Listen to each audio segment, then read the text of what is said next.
Live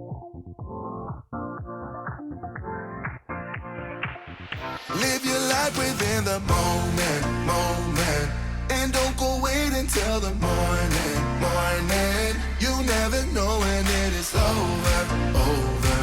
All that I know is we'll get older. So let us dance this night away.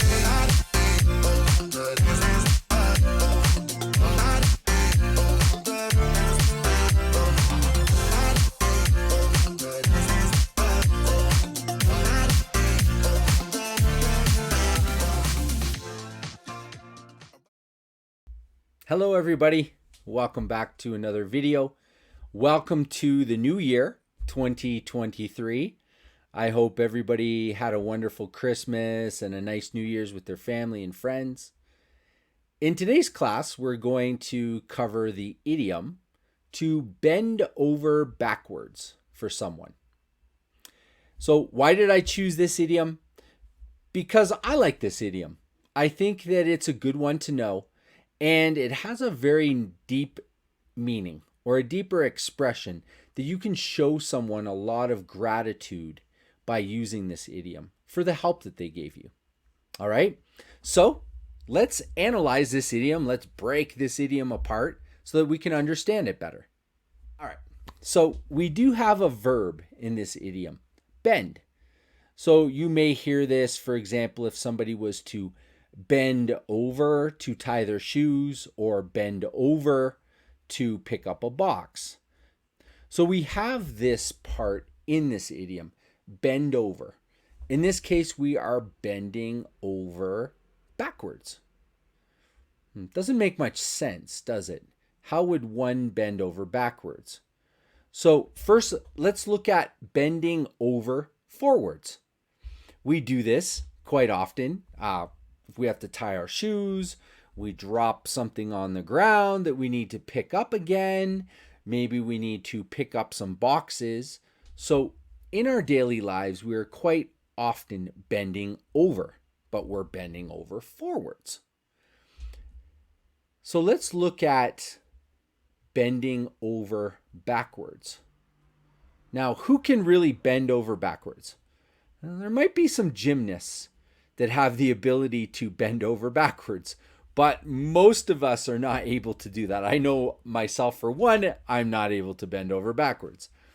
So that would mean that bending over backwards is not something that is easily done. It's very difficult. And this is the key to this idiom, is that bending over backwards is not something that is easily done. So if you were to bend over backwards for someone, it means that you did something special, something that not anyone could do, and you probably put some work into it, or it was not an easy thing for you to do. If I use the idiom saying somebody bent over backwards for me, I use it in appreciation for that person, because I understand what it took for them to do whatever it was that helped me, their task or whatever they did to help. Okay, so I have an example. Imagine that I want to go to another country on a vacation, but I need a visa, a special permit.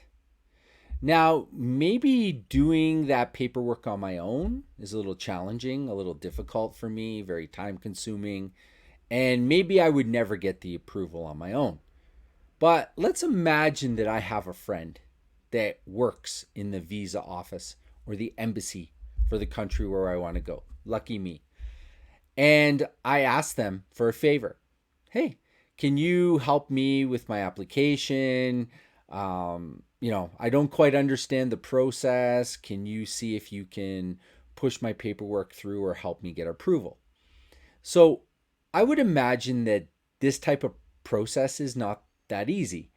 There's probably a lot of things involved, some work, some back checks, some checking, and it's something that I wouldn't be able to maybe do on my own.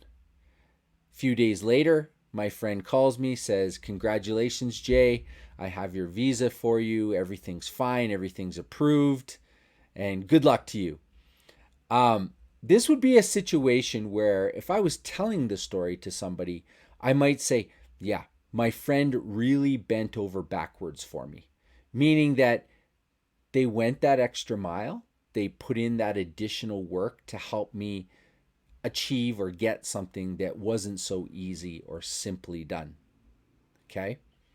Now, one thing I want you to remember when using this idiom is there is a verb, so we can change the tense. So you could have bent over backwards, bend over backwards, or bending over backwards.